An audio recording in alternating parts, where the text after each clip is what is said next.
After 40 years in the wilderness, Israel finally enters the land God had promised.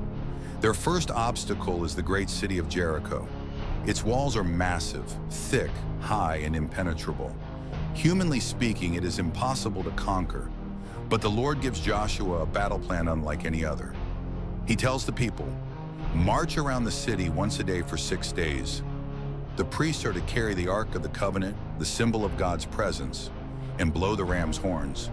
On the 7th day, they are to march 7 times, then give a great shout. And God promises, when they do, the walls will fall." To the eyes of men, it made no sense. No battering rams, no siege weapons, no ladders or catapults, just walking, horns, and faith. But Israel obeys. Day after day, they circle the city in silence, waiting for God's command. Then on the 7th day, after the 7th march, the trumpets sound, the people shout, and the walls collapse. Jericho falls, not by the strength of Israel, but by the power of the Lord. This story teaches us several truths. First, it shows the power of obedience. Israel's victory did not come through clever strategy or military might, but through simple, faithful obedience to God's word.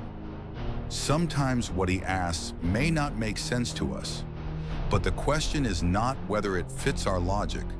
The question is whether we will trust and obey.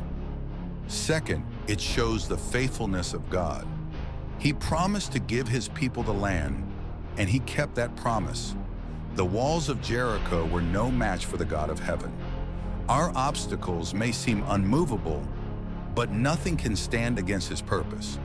Third, it shows the power of God's presence. The ark went before the people as a reminder that it was the Lord fighting for them. The battle was never Israel's to win, it was God's. And finally, it points us to Christ. The walls of sin and death once stood as barriers between us and God. But at the cross, those walls came crashing down.